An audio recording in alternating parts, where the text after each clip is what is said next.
Hello everyone, welcome to permanence journey. आज है date 7 October 2025, Tuesday. तो लास्ट जो वीडियो बनी थी हमारे परमानेंस जर्नी में वो बनी थी जुलाई मंथ में, जिसमें मैंने जून मंथ का रिपोर्ट पेश किया था। तो मतलब इस वीडियो में मेरे को रिपोर्ट देना होगा जुलाई मंथ का, अगस्त का, सितंबर का। लगभग 3 मंथ का वीडियो बच गया, अब नहीं बन पाया, मतलब 2 मंथ का वीडियो स्किप हो गया। तो चलो शुरू करते हैं। तो फिलहाल ट्रेडिंग में वही अप एंड डाउन चल रहा है जीवन में। बाकी ये हुई कि अब हम शॉर्ट टर्म गेन की जगह हम लॉन्ग टर्म गेन की तरह, मतलब इंटर ट्रेडिंग की जगह पोजिशनल में थोड़ा शिफ्ट होने का ट्राई कर रहे हैं, ताकि हम बाकी सब सारी चीज़ों के लिए समय निकाल सकूँ मैं। बाकी देखते हैं क्या कर सकते हैं बेसिस में, क्योंकि अभी तक क्लियर नहीं हुआ। क्योंकि कभी कभार मन में ऐसे डाउट भी आते हैं, मतलब कि थोड़ा एफर्ट लगा देता हूँ इंटर ट्रेडिंग में, शायद ज़्यादा बेहतर हो सके। लेकिन क्या इंटर ट्रेडिंग में क्या होता है दिक्कत की साइकोलॉजिकल इशू ज़्यादा फेस करना पड़ रहा है उसमें, क्योंकि स्ट्रेस ज़्यादा होता है, प्रेशर ज़्यादा रहता है। देखते हैं अब क्या कर सकते हैं। मेनली मैं ऑप्शन सेलिंग, हेजिंग बेट, ऑप्शन सेलिंग इंट्राडे के बेस में ट्राई कर सकता हूँ, और स्टॉक में मैं पोजिशनल ट्राई कर रहा हूँ। और हमने घर में ट्रैक्टर लिए, तो उसमें लगभग 5 लाख रुपए मैं अपने दिया हूँ, क्योंकि घर में थोड़े पैसे की कमी थी। तो हाँ, वही मतलब है, मतलब मेरा भी पैसा, घर का ही पैसा है। कोई फार्मिंग से जो इनकम आ रही थी ना, वो इनफ नहीं थी ट्रैक्टर करने का। हमने जो ट्रैक्टर लिया वो है 60 HP का ट्रैक्टर, महिंद्रा नोवो। तो चलो रिपोर्ट पेश करते हैं अपन, क्या बोलते हैं, ब्लॉगिंग का। ब्लॉगिंग में क्या चल रहा है कि फ़िलहाल जो, एक मिनट मैं वेबसाइट ओपन कर लेता हूँ। ठीक ठाक ही चल रहा है, उतना ज़्यादा ये नहीं है। अब शायद अगर जून मंथ का बताया, मतलब जुलाई मंथ का बताना होगा मेरे को। ठीक है, लास्ट 3 ईयर मैं डाल देता हूँ साइट।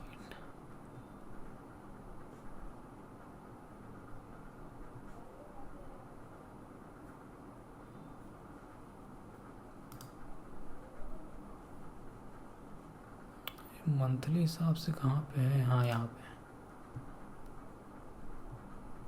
ये रहा।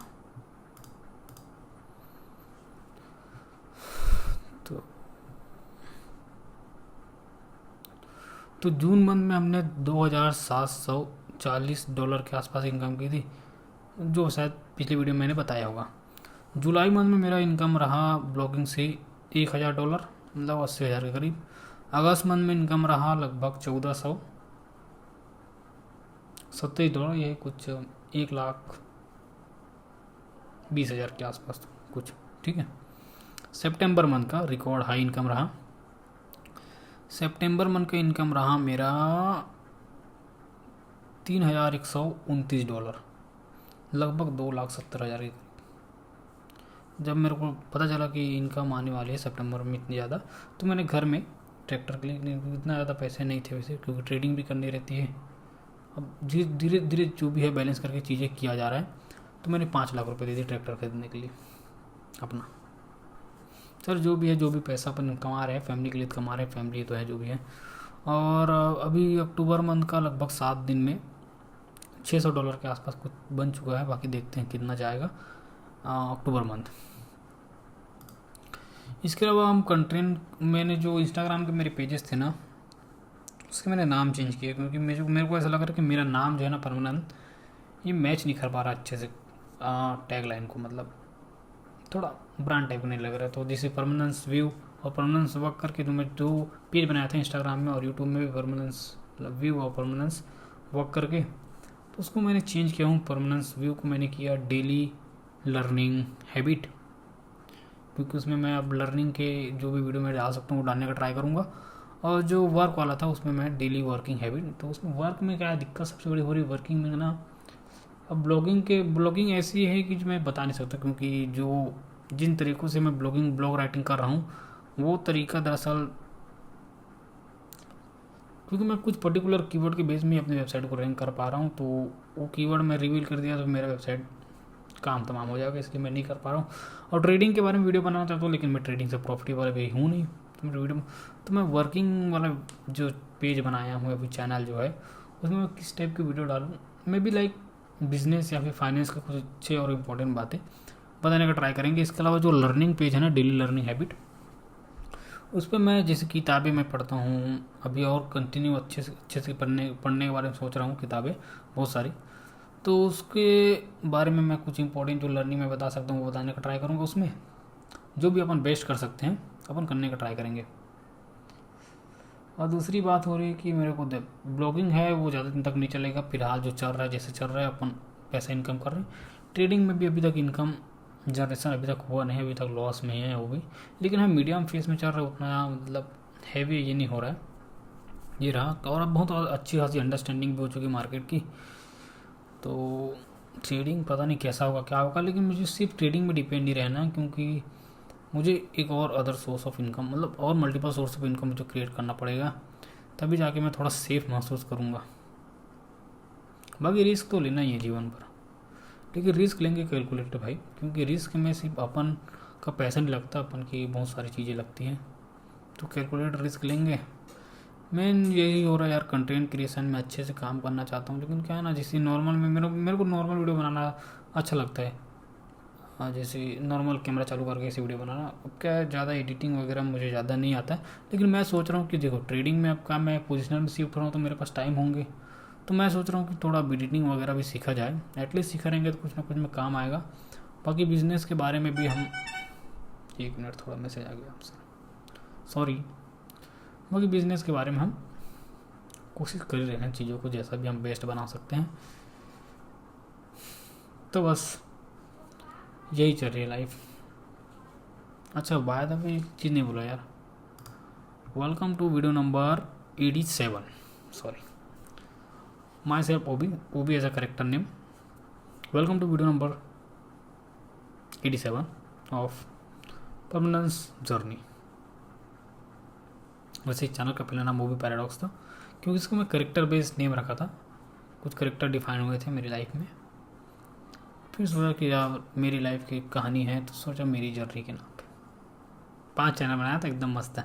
परमानेंस लाइफ, जिसमें व्लॉग्स वगैरह कुछ डालता था अपने लाइफ के। परमानेंस व्यू, जिसमें मैं अपनी थिंकिंग कैपेबिलिटी, और परमानेंस जर्नी जो ये चैनल है, इसमें जर्नी मंथली बेसिस में वीडियो में डालने का ट्राई करता हूँ।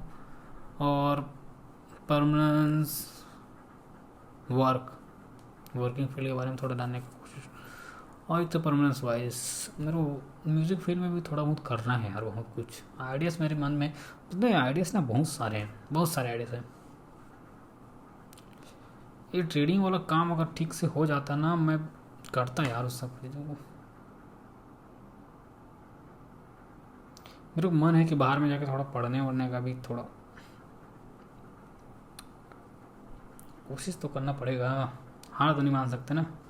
अच्छा एक चीज़ मैंने की है कि जैसे मेरे को 4 साल हो गया ट्रेडिंग में, 4 साल में मैं प्रॉफिटेबल नहीं हो पाया। अभी भी मेरा लॉस जो है ना 4 लाख के आसपास है ही उसमें। एटलीस्ट अभी जो ट्रेड कर रहा हूँ उसमें लॉस नहीं हो रहा है।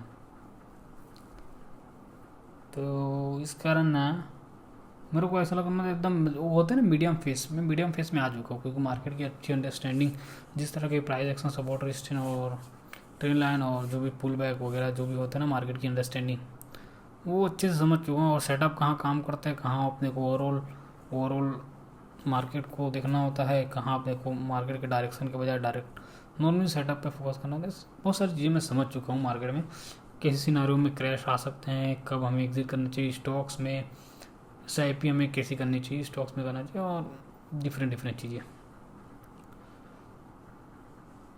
तो बस चल रहा है। एटलीस्ट 4 साल में भले मैंने प्रॉफिट नहीं कमा पाया, लेकिन जो 4 साल का मेरा एक्सपीरियंस रहा ना स्टॉक मार्केट में,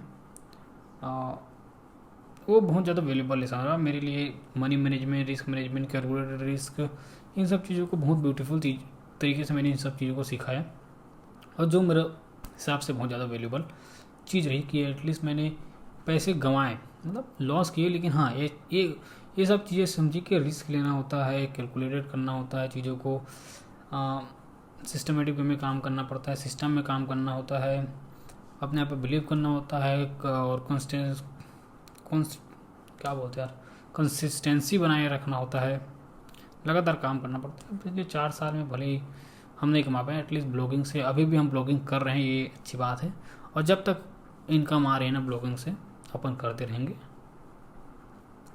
क्योंकि ना ज़्यादा नहीं करता मैं, आधा से 1 घंटा करता हूँ रोज़ का ब्लॉग राइटिंग। रोज़ का मतलब अब 30 दिन में मैं 30 घंटे बस ब्लॉग राइटिंग किया हूँगा, और इस 30 घंटे में मेरी इनकम रही 2,70,000 के आसपास, लगभग $3,000, मतलब $100, मतलब $8,000 पर घंटे की इनकम रही। अगर बोला सकते, क्योंकि कुछ सीक्रेट कीवर्ड है मेरे पास, उन सब कीवर्ड के बेस में मैं काम करूँ, ज़्यादा नहीं 3-4 कीवर्ड है, उसी कीवर्ड के बेस में मैं रैंक कर रहा हूँ।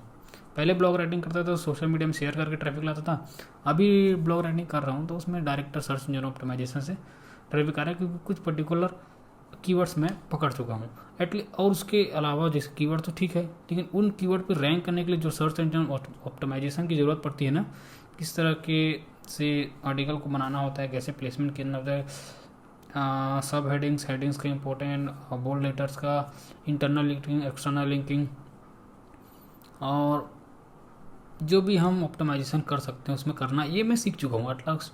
अगर मैं थोड़ा रियल अच्छे से भी करना चाहूँ ना कर सकता हूँ, लेकिन क्या ना मुझे वो मन नहीं करता। और वो बोला जाता है कि वो काम करे जिसमें मन करता है। मुझे सबसे अच्छा लगता है सीखना, पढ़ना और कुछ नई चीज़ें ट्राई करना। तो इसलिए मैं ना मार्केट का जो पोजिशनल ट्रेडिंग है ना, उसको मैं अच्छे से थोड़ा मतलब करने का ट्राई करूँ, ताकि एटलीस्ट मेरे को 40-50 हज़ार के आसपास अगर इनकम मेरी उसमें जनरेशन हो जाए ना, तो मैं एटलीस्ट बाकी लाइफ में मेरे को दिक्कत नहीं होगी।